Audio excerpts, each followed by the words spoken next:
Почитувани гледачи, добар ден и добре дојдовте во новото издание на емисијата Супер Звезда. Оваа емисија ќе ја посветиме на сите љубители на музиката, односно на сите оние кои што од срце и од душа вистински сакаат и уживаат во музиката.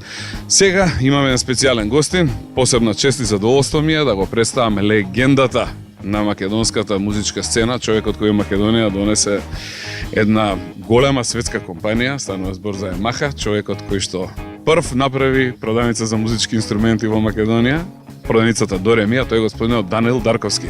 Дарко, добре дојде во Супер Звезда. Благодарам на честа.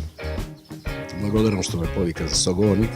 Мада ја не сакам многу да се експонирам и да зборувам пред медиуми премногу. Ама ете, ти си еден посебен, па можам со тебе да направам муабет кој мислам ќе биде добар. Ова емисија е од големо значење, поготоа за мене. Јас имав чест и можност да растам веднаш покрај До Ре Ми, покрај првата продавница од каде што ти ја почна целата оваа фантастична приказна, која денеска ќе ја заокружиме во една ваква видео издание на една телевизиска емисија, од која што најмладите гледачи ќе може да научат нешто повеќе за љубовта кон музиката, за музичките инструменти, за она што ти го работиш. Така да нека биде ова само една најава, почитувани гледачи, ова ќе биде интересна и возбудлива емисија. Со мојот денешен соговорник господинот Даниел Дарковски се враќаме во програма за неколку минути. Бидете тука.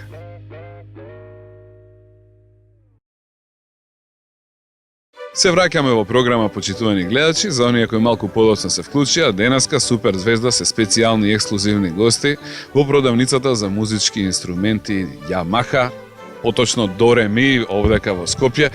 Разговараме со собственикот господинот Даниел Дарковски. Даре, здраво живо уште еднашка, како си? Здраво живо. Да речам, почетоците на До Ре Ми се во едно мало дуќанче во кула 12 на улица Хаџи Василев. Веднаш покрај Зеленото пазарче. До Зеленото пазарче, еден простор, не знам, 12 или 15 на квадрат и почнав така со мерак да ги поправам инструментите, поготово гитарите. Всушност да се учам, не знаев ја многу, меѓутоа гледав во книги, ќе отворам некоја гитара, некоја ќе расипам. За да научиш мора да расипиш, нели, нормално, и па така полека почнав да работам тоа дуќанчето. Која година беше ова, Даре? Кога почна ти со сервисот До Ре Ми во почетокот, како што беше? Доста одамна, ја треба да проверам во книгите малце, ама тоа беше негде 80-тите години, 82-та, 3-та отприлike. Тука беше комшија малиот Дарко, а со таткото Драган се гледавме, пошто бевме кулите комши, ќе доаѓаше таткото ваш и ќе дојдеше до дуќанот, па како, што правиш, па едно друго, па трпа и се вадели некој динар, вика се вадело, не се вадело, тоа е тоа, викам. Меракот е најбитен за инструментите. Потоа почнав да увезувам некои гитари, Крамер се сеќавам, прв го донесив, имам некој пријател кој работеше во Србија со Крамер гитарите. Па реко прати по пошта по некоја, се уште беше Југославија, некоја гитара Крамер, за да го запознаеме овој пазар со тие гитари. На среќа 3-4 гитари продавам. Понатаму едно време од војни оркестар порачаа некои резервни делови, како писки и така натаму за тие дувачките инструменти, кои тука ги немаше. Еден од војни оркестар ми рече, слушај, обрати се од Германија, има една фирма таму, овакво можеш да се поврзеш па да ги порачиш од таму. Ми даде адреса, се поврзав. И човекот кој што работеше таму во дуќанот всушност беше бугарин. Отиден одавно во Германија. И јас по тој список што требаше да се набави, ги набавив тие работи за овде. По известно време му се обрати, викам, дај да отворим некој заеднички бизнис тука, нели да има повеќе инструменти, избор и така натаму, резервни делови и така натаму. Ама тој ме откачи, ладно, викам, нема бизнис деми, таму мал пазар ова. Ја викам, можда нема, ама ја ќе бидам упорен, нели?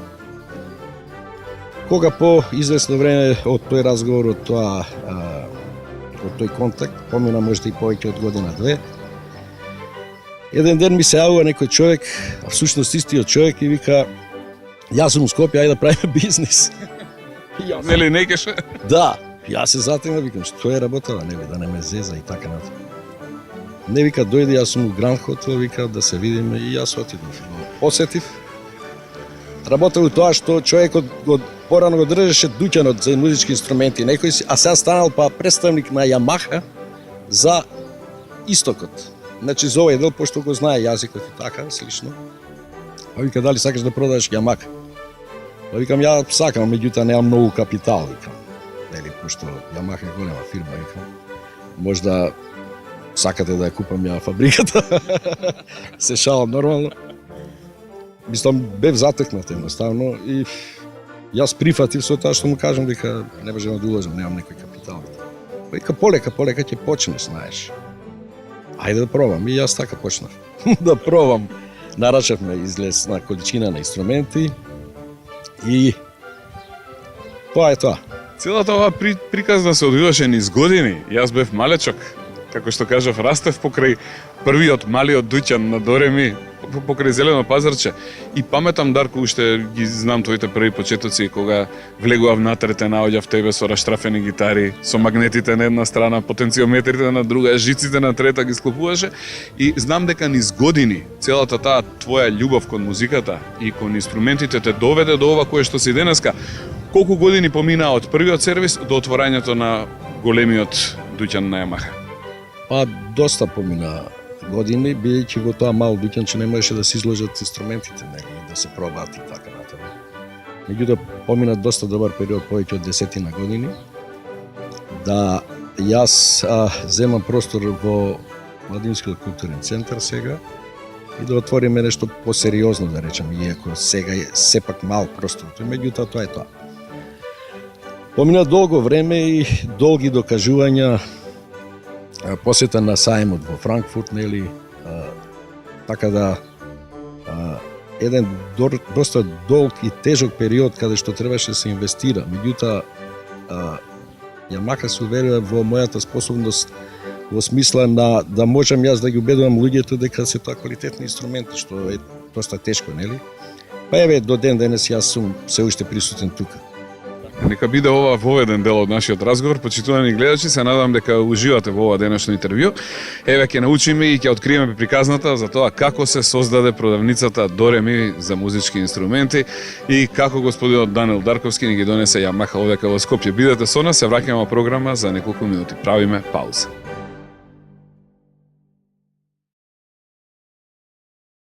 Почитувани гледачи, за оние кои малку подоцна се вклучија, денеска супер звезда, ексклузивен и специјален гостин во продавницата за музички инструменти Дореми овдека во Скопје.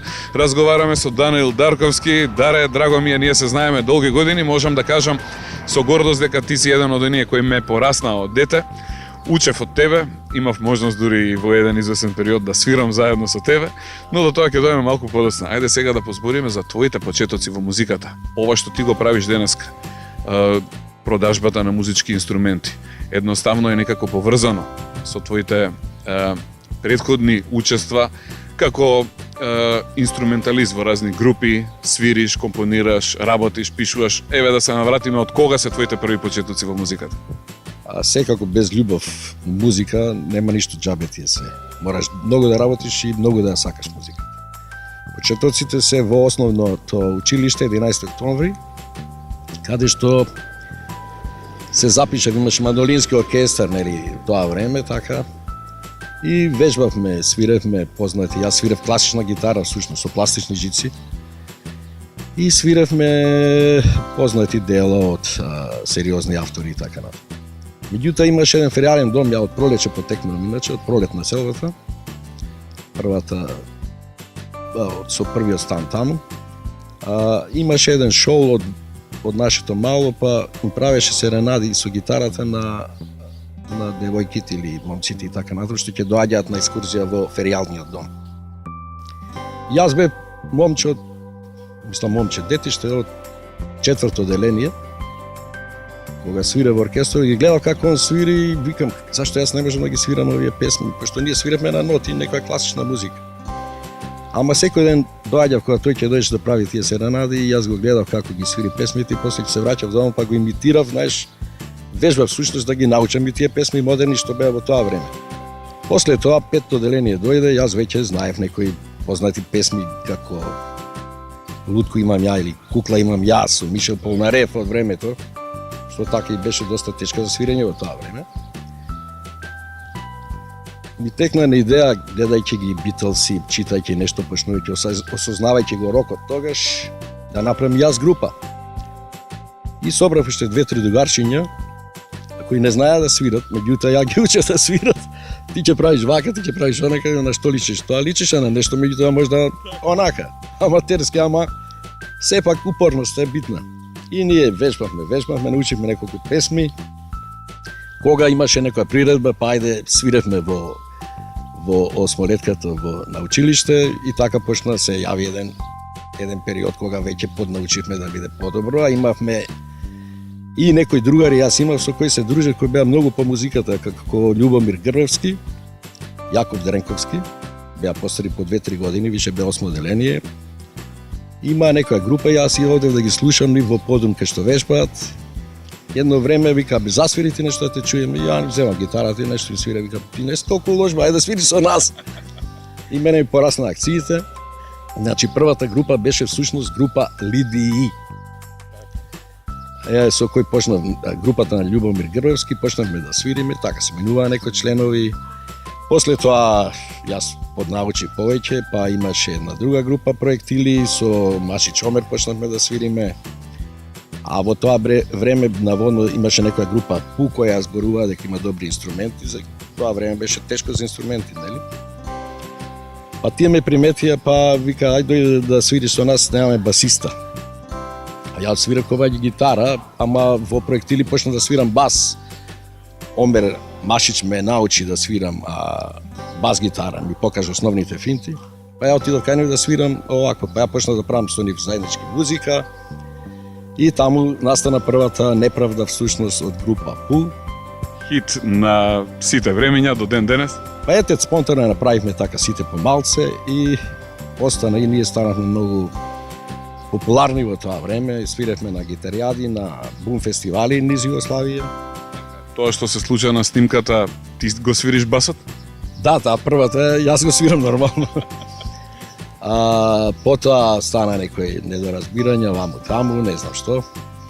Не е битно, битно е дека јас направив нова група Чуден крој со дувачи, со Љупчо Мирковски и таму се изменија некои членови. Цело време соработував со Јаков Дренковски негови соло проекти во смисла на правење на негови композиции кои всушност јас повеќе ги аранжирав неговите композиции отколку што учествував директно во нивното создавање. А со тоа што првата композиција Скитник ја снимивме на двоканален касетофон во домашни услови и у тоа време многу им се допадна како песма во МРТ и реше да тоа биде всушност мелодија на неделата. Ама снимката не беше толку технички квалитетно, и вика дај да преснимиме и после во Нерези во 4 канала ја снимивме таа легендарната на Јаков песма Скитник, ја свирев сајзер таму, клавиатури и тоа е тоа. Значи, мултиталентиран си бил уште од мало. Сајзер, басот, гитарата, има ли некој инструмент на кој што не си се пробал? Не, јас бев во музичко училиште, запиша средно музичко и таму всушност кај Велко Тодески професорот завршив контрабас. Не продолжив на академија зашто многу почнав да свирам по мориња и така натаму едно време и со тебе и со татко ти свиревме на море, отидовме 3-4 месеца. И во периодот почнав да правам и собствени композиции, така неколку композиции снимив за продукцијата на МРТ. И тоа е тој пат што и ден денес го живам, али не толку активно музички. Така, многу од дечињата сакаат кога ќе пораснат некој ден да се бават со музика. Еве да им кажеме од прва рака, убаво ли е да се бави човек со музика? Па ако го имате талентот, бар малце мора многу да вежбате, за да тој талент биде успешен. Ако не вежбате, џабе ви е талентот, значи вежбајте деца, бидете упорни. А ако со сила го работите, поарно не го работете тоа, нели? Ако што ако видите дека за вашиот труд некој може да ви плати, тоа уште подобро станува, нели? Тоа е тоа. Тука е следното прашање, се живели како музичар овде во Македонија? Па јас сега живеам како трговец, сушност на овие музички инструменти, со таа љубов према инструментите и стално сакам да ги видам и да ги пробам сите тие нови инструменти. Видете, оно што е, повторно ќе речем, што е упорен и што ја сака музиката, може да живее, можда не пребогато, меѓутоа скромно може да живее во секој случај. Јас ти благодарам и за овој дел од нашиот прекрасен разговор. Даре, да си ми жив и здрав, почитувани гледачи. Предлагам да направиме уште една кратка пауза. Вие останете тука, се враќаме во програма за неколку минути.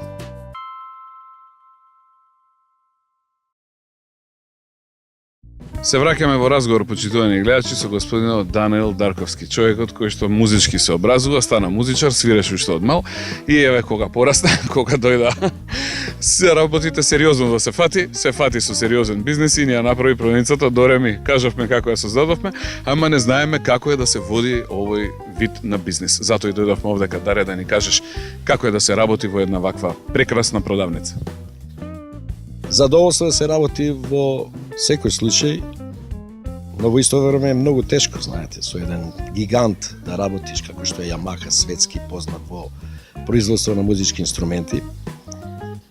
Меѓутоа се снаоѓаме ние со цела наша љубов, со посветеност кон уштериите, нели?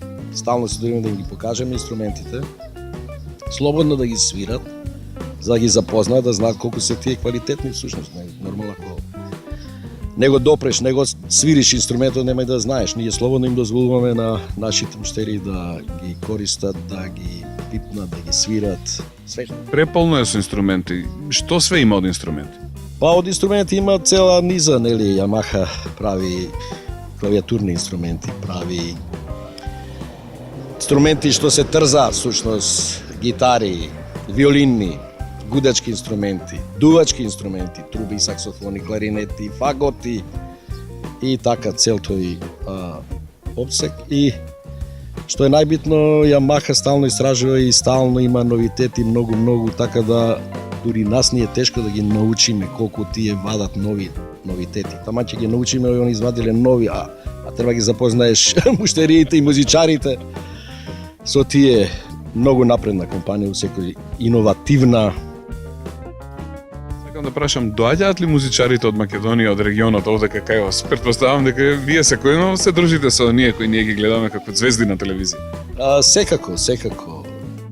Наши муштерии се многу познати и јас им благодарам за довербата во секој случај што ја имаат спрема нас и према инструментите на Yamaha, иако ние држиме некои други брендови, него се она што некои ситници што всушност ги нема Yamaha.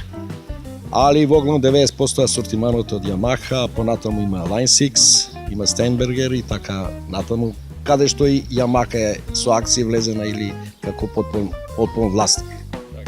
Бара ли одговорност работењето на овој бизнес кој што вие го водите? Не е само да се набави и продаде некој инструмент, туку и односот со муштериите, нели, предпоставувам? Па ви реков, во секој случај ние стално правиме промоции, стално правиме посета на некои училишта, ги запознаваме с луѓе со инструментите, ги покануваме музичарите и сите они што се заинтересирани да дојдат да пробаат и да се уверат во квалитетот. Даре, како реагираат дечиња? Како реагираат најмладите кога ќе влезат кај вас? Како лиса во земјата на чудата, така ли се? Па, они си на свој начин се однесуваат, нели, сака све да пипнат, нели, она. Дури нешто им е поинтересно, нешто помалку интересно, меѓутоа што се например на тапаните кои седнат и почнуваат да тропаат и не мислат да застанат, знаеш, она. Ама и тоа е се идни муштери на крајот од краиштата, така ли? Синтесайзерите ги свират. Супер со секој случај. Се продаваат ли инструменти во Македонија? Купуваат ли луѓето? Да, секако дека се продаваат, меѓутоа ние сакаме многу повеќе да продаваме, тоа е работата и се трудиме со разни кредити, разни поволности, рати и така натаму за муштериите да бидат задоволени. Со оглед дека и вие самиот сте музичар, сакам да ја прашам, има ли Македонија квалитетни музичари за разлика вака од земјите со кои граничиме или во споредба со Европа? Па сега да фалам, мислам е непотребно, докажани сме во секој случај. Говорат многу наши музичари што гостуваат надвор од Македонија. Во секој случај на толку мал простор има доволно голем број на квалитетни музичари. На кој начин се промовира продавницата? Ви има ли на Facebook, ви има ли на интернет? Па ги има на тие медиуми во секој случај. Најдобро се рекламира кој ќе дојде и кој ќе видат директно овдека, значи сместени сме во просториите на МКЦ, Младински културен центар, кој е верувам доволно познат, нели? А иначе на Дореми МК може да не посетите како веб страна и Дореми на Facebook. Сите нови производи и реклами. Се тука на куп на едно место. Значи кај вас е нонстоп весело, нонстоп се свири, нонстоп има посетители. Да, во секој случај. Доаѓа, дури ние се трудиме овде на платото пред МКЦ, кога е добро времето и вадиме некои инструменти надвор, па можат луѓето сами да дојдат да си посвират или познати музичари да дојдат од Мерак да свират некој сешн да направат и така. Значи следната таква журка ќе ме викнете и мене ќе ми биде посебно драго да дојде. Секако. Сакам сега да ве прашам во поглед на одржување на инструментите, освен тоа што ги продавате. Работите ли и во поглед на нивно одржување, на пример, некому му се истрошиле па требаат нови жици за гитара или некој има некој проблем со инструментот? Сервисот е обезбеден во секој случај. Значи без сервис нема и гаранции, има сите инструменти. Што и да се случи, ние сме тука на располагање. Значи функционирате 24/7, непрекинато. За крај сакам Дарко да ве прашам, која е вашата порака до сите оние дечиња кои што сакаат да свират и уживаат во музиката? Само упорноста ќе ве доведе до успехот. Само упорно, значи со вежбање. Талентот е мал, али упорноста и вежбањето мора да е огромно. Дарко, ви благодарам што ми овозможите денеска да бидам ваш специјален гостин. Фала ви многу што ни дозволивте да снимиме една прекрасна емисија и да откриеме дел од оние тајни кои што ги крие продавницата Дореми пред нашите гледачи. Се надевам, почитувани гледачи, дека уживавте во ова наше денешно издание на емисијата Супер Звезда. Сега дое моментот да ве поздравам, да ви се заблагодарам за вашето внимание. Се гледаме повторно во новото издание на емисијата Супер Звезда, кое што е за 7 дена од сега. А до тогаш бидете живи, здрави, весели, срекни, слушајте ги мама и тато и свирете. Посетете на овдека во Дореми. Се гледаме. Чао, пријатно и до гледање. Чао, чао, чао.